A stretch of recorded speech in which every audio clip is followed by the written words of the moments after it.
সাংবিধানিক অধিকার। এই আমার সাংবিধানিক অধিকারকে এই প্রশাসন দিয়ে মানে অবরুদ্ধ করা, ধ্বংস করা, এটার তো কোনো আওয়ামী লীগের কোনো অধিকার নেই। আজকে কেন তারা করবে এটা? যারা করছেন কোনো দলীয় মানে হয়তো সে একসময় দল করতেন। আপনাদের যারা দলবাজ এবং এই ধরনের কাজ করছে সাথে সম্পৃক্ত সরকারি দায়িত্বে যারা আছে, সাংবিধানিক অধিকার, এই আমার সাংবিধানিক অধিকারকে এই প্রশাসন দিয়ে মানে অবরুদ্ধ করা, ধ্বংস করা, এটার তো কোনো আওয়ামী লীগের কোনো অধিকার নেই। আজকে কেন তারা করবে এটা? যারা করছেন কোনো দলীয় মানে হয়তো সে একসময় দল করতেন। আপনাদের আপনি আজকে বলছেন যারা দলবাজ এবং এই ধরনের কাজ করছে সাথে সম্পৃক্ত সরকারি দায়িত্বে যারা আছে।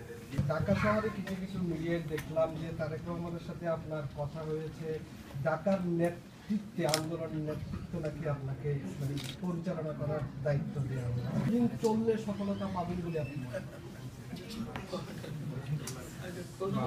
যে আমাকে মানে ঢাকার নেতৃত্ব দেওয়ার মতো কোনো দায়িত্ব কোনো কর্তৃপক্ষ কোথাও থেকে আমাকে এটা দেওয়া হয়নি। আমি পার্টির ভাইস চেয়ারম্যান, সেটাই আমার এখন দায়িত্ব। সেই দায়িত্ব বোধ থেকেই আমি যা করছি, সেই বোধ থেকে।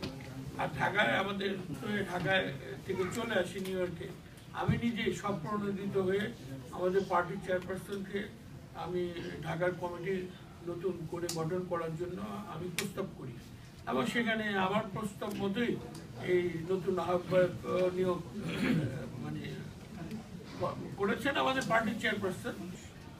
প্লাস সেই ছেলে বিদেশে থাকে, বিদেশে লেখাপড়া, তার মানে সংসার সবই বিদেশে। তো তার সে মাঝে মাঝে যায়, যে হয়তো দু একটা ইভেন্টে অংশগ্রহণ করে, কিছু কথাবার্তা বলে। এইটাকে কই বিবেচনায় নিয়ে কোনো আলোচনা সমালোচনা করতে চাই না। তো ঢাকায় থেকে চলে আসি নিউ ইয়র্কে, আমি নিজেই স্বপ্রণোদিত হয়ে আমাদের পার্টির চেয়ারপারসনকে আমি ঢাকার কমিটি নতুন করে গঠন করার জন্য আমি প্রস্তাব করি এবং সেখানে আমার প্রস্তাব মতোই এই নতুন আহ্বায়ক নিয়োগ মানে করেছেন আমাদের পার্টির চেয়ারপারসন বলেছেন। তো সুতরাং এই ক্ষেত্রে নতুন কোনো পদক্ষেপ, কেউ ব্যর্থ সফল, এগুলি নিয়ে এখন আমরা এখন একটা আন্দোলনটা এখন অনেকটা মানে লড়াইয়ের পর্যায়ে আছি আমরা মাঠে।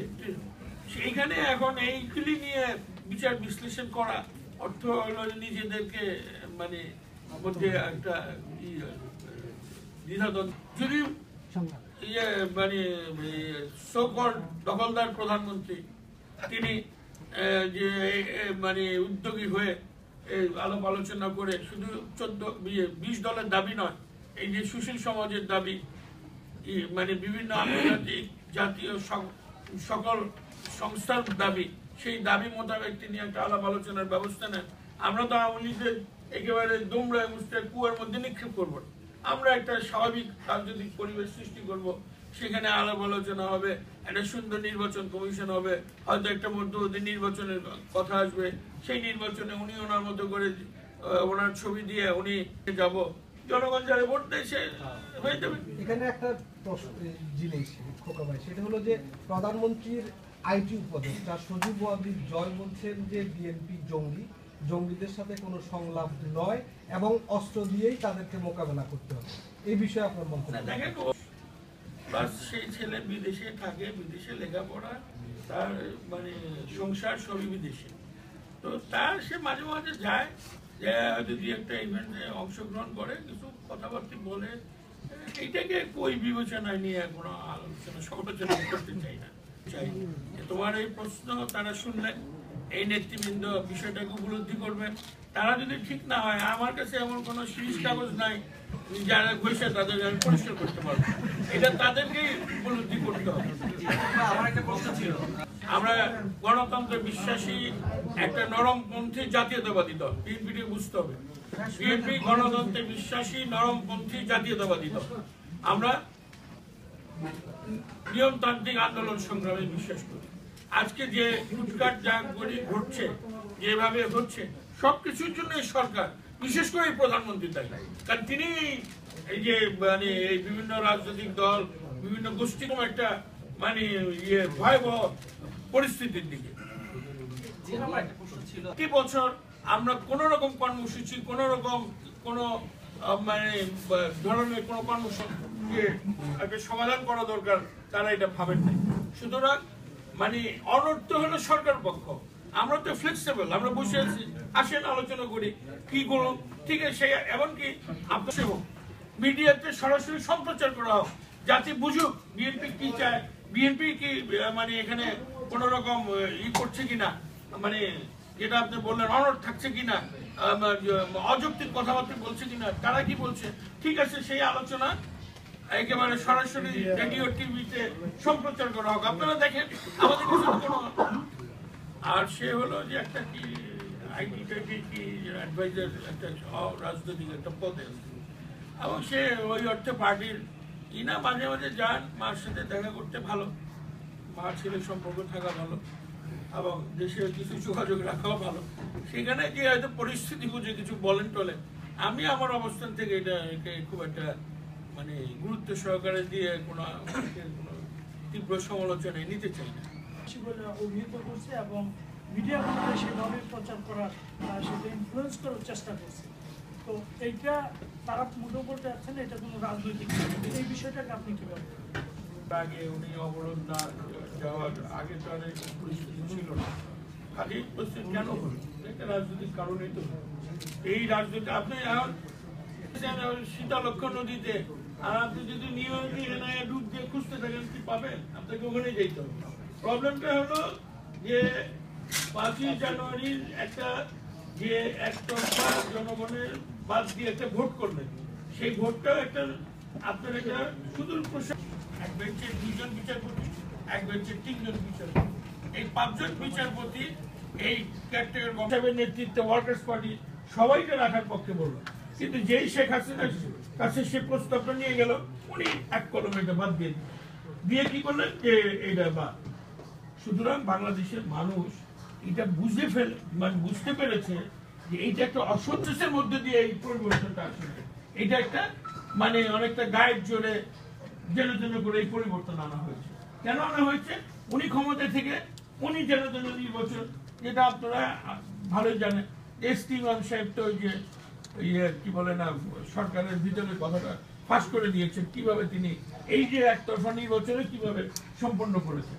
তারপরে এই নির্বাচনে এটা একটা সরকার, আমি তো বলি যে আলোচনা করে ঠিক করে তাহলে তো হয়ে যায়, বসলে যে এটা একটা সমাধান হবে না, এটা তো আমি এটা বুঝি না। লিখেছেন সেইটাও তো একটা আলাপ আলোচনার মধ্যে দিয়ে একটা কি বলেন একটা চুক্তির মধ্যে দিয়ে তো শেষ করা হলো। তারপরে জানেন এই যে আমাদের বিডিআর এর হত্যাকাণ্ড সংঘটিত হলো, তো 57 জন আর্মি অফিসার, যেটা আমাদের মুক্তিযুদ্ধ হোল 9 মাসে এত অফিসার কোনো ক্যাজুয়ালিটি হয় নাই, মানে 100টা এতগুলি অফিসার হত্যা করা হলো। সেই যে হত্যা করলো যারা, তাদেরকে তো শেখ হাসিনার মধ্যে দিয়ে এই পরিবর্তনটা আসলে, এটা একটা মানে অনেকটা গায়ের জোরে যেন করে এই পরিবর্তন আনা হয়েছে। কেন আনা হয়েছে? উনি ক্ষমতা থেকে উনি যেন নির্বাচন, যেটা আপনারা ভালোই জানেন। এসটি ইমাম সাহেব তো ওই যে কি বলে না, সরকারের ভিতরে কথাটা ফাঁস করে দিয়েছেন, কিভাবে তিনি এই যে একতরফা নির্বাচনে কিভাবে সম্পন্ন করেছেন। তারপরে এই নির্বাচনে এটা একটা সরকার, আমি তো বলি যে আলোচনা করে ঠিক করে তাহলে তো হয়ে যায়, বসলে যে এটা একটা সমাধান হবে না, এটা তো আমি এটা বুঝি না। লিখেছেন সেইটাও তো একটা আলাপ আলোচনার মধ্যে দিয়ে একটা কি বলেন একটা চুক্তির মধ্যে দিয়ে তো শেষ করা হলো। তারপরে জানেন এই যে আমাদের বিডিআর এর হত্যাকাণ্ড সংঘটিত হলো, তো 57 জন আর্মি অফিসার, যেটা আমাদের মুক্তিযুদ্ধ হোল 9 মাসে এত অফিসার কোনো ক্যাজুয়ালিটি হয় নাই, মানে 100টা এতগুলি অফিসার হত্যা করা হলো। সেই যে হত্যা করলো যারা, তাদেরকে তো শেখ হাসিনা কি করা, এই আলোচনা বেগম জির সাথে হবে না, এটা তো সেই অবস্থানে তুমি ছিলেন না। আলোচনা করলে তো বাংলাদেশের বৃহত্তম দল বলেন, দ্বিতীয় বৃহত্তম দল বলেন, একাধিকবার ক্ষমতায় থাকার দল বলেন, বেগম জিয়ার নেতৃত্বে 20 দলের সাথেই তো প্রথমে করা দরকার। কোনো কর্মকর্তা অতীতেও ছিলাম না, আমার সৌভাগ্য হয়েছিল 71-এ ওই মানে আর্মি অফিসারদের মানে নেতৃত্বে প্রশিক্ষণ নিয়ে যুদ্ধ করা। ওইটা একটা স্বল্প সময়ের আলোচনা আমরা দেখেছি বিগত সময় 2 মহাসচিবের আলোচনা পরে একটা ইসেতে পরিণত হয়ে কৌতুকে পরিণত হয়েছিল। আর একই সাথে আপনি বলছেন যে পার্বত্য শান্তি চুক্তির সঙ্গে আপনি বর্তমানে শান্তি আলোচনা পরিস্থিতি কি পার্বত্য শান্তি চুক্তি হচ্ছে একটি বিচ্ছিন্নতাবাদী দলের সাথে, বিএনপি কি কোনো বিচ্ছিন্নতাবাদী দল যে তাদের সঙ্গে সেই পদ্ধতিতে আলোচনা করতে হবে? এটা যেমন তোমার প্রস্তুত আছে যে ওই যে আমাদের 2 মহাসচিব তারা আগে যদি যে আমরা 3 জোটের রূপরেখা করেছিলাম, এইসব 8 দল 7 দল 5 দল, আমরা তো আলাপ আলোচনা করে পর্যায়ে আনানোর একটা রূপরেখা করা হয়েছিল, যেটা আলোচনার মাধ্যমেই হয়েছিল। শুধু আলোচনা ছাড়া তো আজকে যে 14 দল হলো, 14 দলটা কি এমনি এমনি হয়েছে?